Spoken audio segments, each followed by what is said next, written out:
हम दोनों पहुंच गए लखनऊ स्टेशन। अब पूछिए क्यों?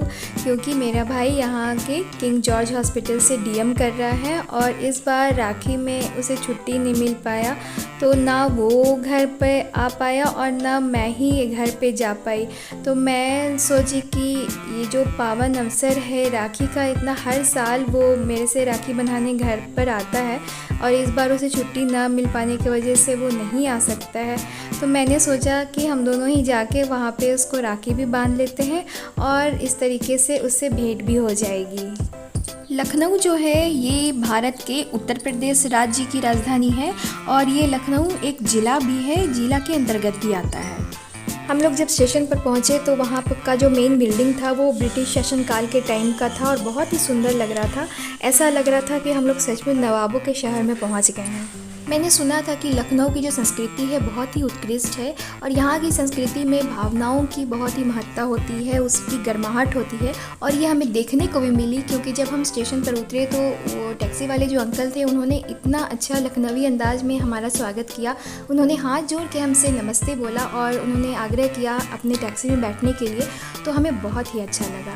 यहाँ से डायरेक्ट हम लोग रेस्ट हाउस चले गए और रेस्ट हाउस बहुत ही खूबसूरत था, चारों तरफ हरियाली थी और ऐसे भी पूरे लखनऊ में मैंने देखा कि हरियाली बहुत, चारों तरफ हरियाली है, पेड़ पौधे बहुत अच्छे से संयोजित करके लगाए गए हैं और बहुत ही खूबसूरत बना हुआ है ये शहर। रक्षाबंधन का समय जो इस साल का था वो 11 बजे तक का शुभ मुहूर्त था और हम लोग यहाँ पर पहुँचे ही 7 साढ़े 7 बजे थे।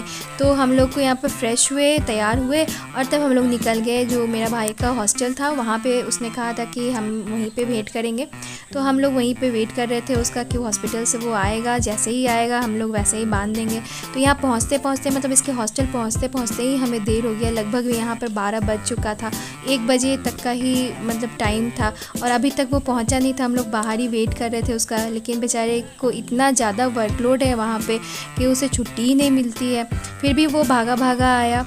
फिर जैसे ही वो आया मैंने कहा कि तुम तैयार बिल्कुल मत होने जाओ, कुछ भी चेंज मत करो, जैसे हो ऐसे ही बांध लो नहीं तो शुभ मुहूर्त निकल जाएगा। और हमने पहले यहाँ पे राखी बांधा उसे, उसके बाद वो बोला कि चलो तुम्हें हॉस्पिटल घुमा देते हैं। तो हम लोग हॉस्पिटल का विज़िट करने के लिए यहाँ से निकल गए। रास्ते में ये भूल भुलैया का हमें ये बाउंड्री दिखा, किला था इसका, तो मन तो किया कि ये घूम लेते हैं, लेकिन मौसम अच्छा नहीं था, बहुत बरसात हो रही थी, तो ऐसे कंडीशन में यहाँ पे घूमना उतना अच्छा नहीं रहता है। इसीलिए हम लोग सोचे कि नहीं चलो पहले हॉस्पिटल ही घुमाते हैं। हॉस्पिटल इसका जब आप देखेंगे ना इतना बड़ा है, ये एक यूनिवर्सिटी है, इसे हॉस्पिटल कहना एकदम गलत होगा क्योंकि ये एक यूनिवर्सिटी के तहत है। हर चीज़ यहाँ पर अवेलेबल है और बहुत बड़ा एरिया में इसको बनाया गया है। हर चीज़ मतलब कि जितना भी डिपार्टमेंट होता है वो सारे डिपार्टमेंट है यहाँ पे और आपको किसी भी चीज़ की व्यवस्था जो है वो भीतर में ही है। यहाँ तक कि जो MBBS के स्टूडेंट है उसका हॉस्टल और जो भी अगर हायर स्टडीज़ कर रहे हैं उनका सारा व्यवस्था जो है वो इस हॉस्पिटल के अंदर ही होता है और मरीज़ का पूरा देख रेख यहाँ पे किया जाता है। मैंने यहाँ पे देखा तो बहुत अच्छा लगा कि अगर कोई पेशेंट अगर यहाँ पे एडमिट हो जाता है तो लास्ट तक उसका केयर किया जाता है जब तक कि वो ठीक होकर यहाँ से ना चला जाए। कई डिपार्टमेंट यहाँ बने हुए हैं जैसे NICU, ICU, इमरजेंसी का एक बहुत बड़ा डिपार्टमेंट है, ट्रॉमा सेंटर बहुत ही बड़ा है, साथ में यूरोलॉजी का अलग है, रिमेटोलॉजी का अलग है, ऑर्थो का डिपार्टमेंट अलग है। साथ में यहाँ पर आप देख लीजिएगा तो किसी भी चीज़ के लिए आपको अलग अलग डिपार्टमेंट है, अलग अलग वहाँ पे सारी व्यवस्थाएं की हुई हैं, सारी मशीनरीज़ लगी हुई हैं।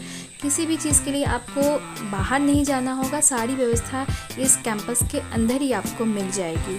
MBBS बच्चों के लिए अलग व्यवस्था है, अलग बिल्डिंग है और सीनियर स्टडीज़ के लिए जो आते हैं उनका अलग बिल्डिंग है। यहाँ पे सारे डिपार्टमेंट अलग अलग बने हुए हैं। डेंटल डिपार्टमेंट है, डायग्नोसिस का अलग बना हुआ है, रेडियोथेरेपी रेडियोलॉजिस्ट का जो डिपार्टमेंट है वो अलग बना हुआ है, ऑर्थो का, न्यूरो में तो मेरा भाई खुद ही रहता है।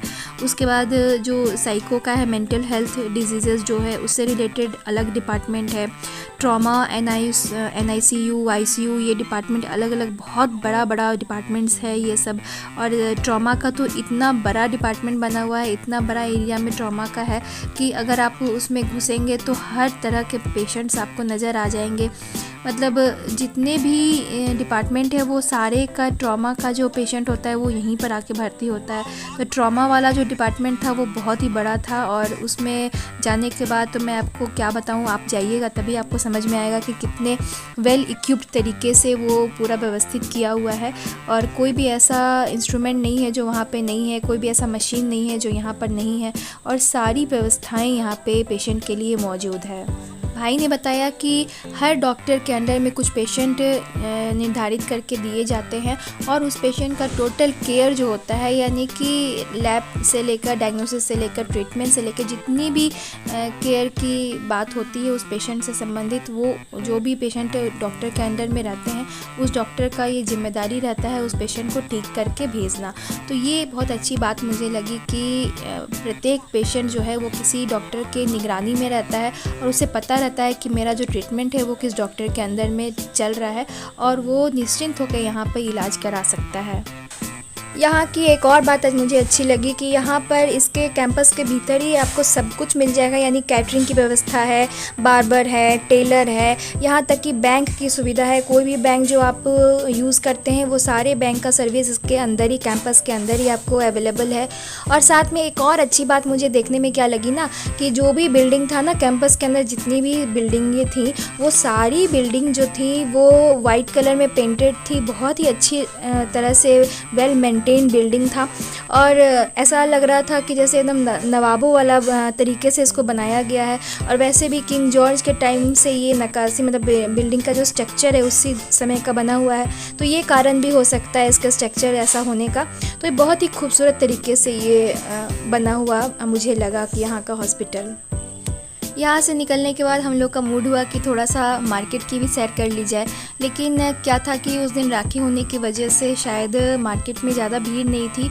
जिस एरिया में काफ़ी भीड़ रहती है वो एरिया भी थोड़ा सा शांत दिख रहा था। लेकिन भाई मेरा एक दुकान पे ले गया, ये था शुक्ला चाट हाउस। ये यहाँ का बहुत ही फेमस चाट दुकान है, बहुत ही पुराना चाट दुकान है। लोग यहाँ पर लाइन लगा के चाट खाते हैं, आप देख भी सकते हैं। इतना जो कम भीड़ था उसके बावजूद भी इनकी दुकान पे काफ़ी कि यहाँ का चाट का जो टेस्ट था वो वाकई अलग था थोड़ा सा। हम लोग जो बिहार में चाट खाते हैं तो बनता तो वैसे ही है, लेकिन हाथों का अपना एक जादू होता है।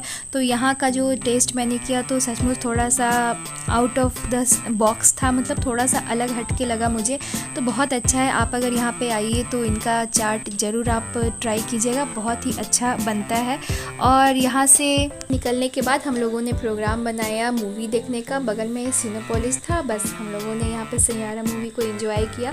और एक बात मैं बताती हूँ कि जब भी आप मूवी देखते हैं तो आप टीवी पे देख लीजिए, आप मोबाइल पे देख लीजिए, उसका जो मज़ा होता है वो आप नहीं समझ पाएंगे। अगर साथ में फैमिली के साथ आप कोई मूवी को एंजॉय करते हैं टॉकीज़ में तो वो एक अलग ही एंजॉयमेंट होता है, एक गेट टुगेदर का एक माहौल बनता है और साथ में किसी इवनिंग को एंजॉय करना बहुत ही अच्छा लगता है। उसके बाद हम लोगों ने जब वहाँ से हम लोग निकले तो यहाँ पर मेरा भाई मुझे एक कुल्फ़ी की दुकान पे ले आया और आप यकीन मानिए यहाँ का जो कुल्फ़ी अगर आप टेस्ट कर लीजिएगा तो बहुत ही टेस्टी। यहाँ का बहुत पुराना दुकान है, प्रकाश जी की मशहूर कुल्फ़ी। ये कुल्फ़ी का दुकान यहाँ का बहुत ही फेमस, बहुत ही मशहूर दुकान है और बहुत ही पुराना दुकान है। लोग दूर दूर से सिर्फ इनका कुल्फ़ी ही टेस्ट करने के लिए आते हैं और यकीन मानिए हम लोगों ने जब खाया तो मुझे तो सचमुच बहुत ही टेस्टी लगा।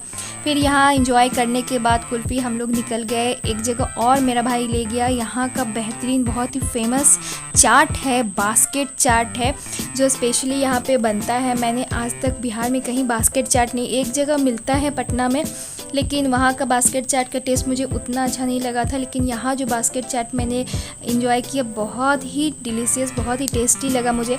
आप एक मंगा लेंगे तो 2-3 जन खा सकते हैं, इतना ज़्यादा क्वांटिटी भी रहती है इसकी और बहुत टेस्ट में भी आपको खट्टा मीठा एक अजीब सा स्वाद है। आप खाएंगे तो ही आप समझ पाएंगे कि इसका टेस्ट कैसा होता है। इस तरीके से रक्षाबंधन का इवनिंग हम लोगों ने काफ़ी एंजॉय किया, बहुत मस्ती किया, बहुत मज़ा आया।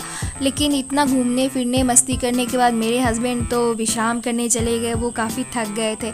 लेकिन हम लोग की मस्ती कहाँ रुकने वाली थी। मेरे भाई को पता है कि उसे मतलब मुझे बाइक राइड बहुत पसंद है, इसीलिए मुझे सचमुच बाइक राइड बहुत पसंद है। सो शाम में हम लोग निकल गए लॉन्ग ड्राइव। इसे लॉन्ग ड्राइव नहीं कह सकते, शॉर्ट ड्राइव के लिए, लेकिन चौड़े चौड़े रोड पे जब आप बाइक पे बैठ के ठंडी ठंडी हवा खाते हैं ना, तो उसका मज़ा ही कुछ और होता है। रक्षाबंधन में मुझे भी छुट्टी नहीं मिली थी, इसलिए पूरा लखनऊ मैं नहीं घूम पाई। इनफैक्ट थोड़ा भी लखनऊ नहीं घूम पाई मैं, लेकिन घूमने के पॉइंट ऑफ व्यू से एक बार मैं और आऊँगी लखनऊ और आप लोगों के साथ घूमूंगी लखनऊ। यानी कि जो भी मैं घूमूंगी, जो खाऊंगी, वो आप लोगों के साथ शेयर करूंगी या बताऊंगी कि लखनऊ कितना सुंदर जगह है। घूमने के लिए बहुत सारी जगह है यहाँ पर, और क्या है कि खाने के मामले में भी लखनऊ बहुत बेहतरीन जगह है। यहाँ पर एक से एक फेमस डिश है जो मैं आप लोगों के साथ भी शेयर करूंगी अगर नेक्स्ट बार मैं आती हूँ तो। उसके बाद एट लास्ट हम लोगों ने कुछ फ़ोटो क्लिक्स की अपनी, और ये यादगार मोमेंट को मैंने अपने मोबाइल में कैद कर लिया और यही मैं आप लोगों के साथ शेयर कर रही हूँ।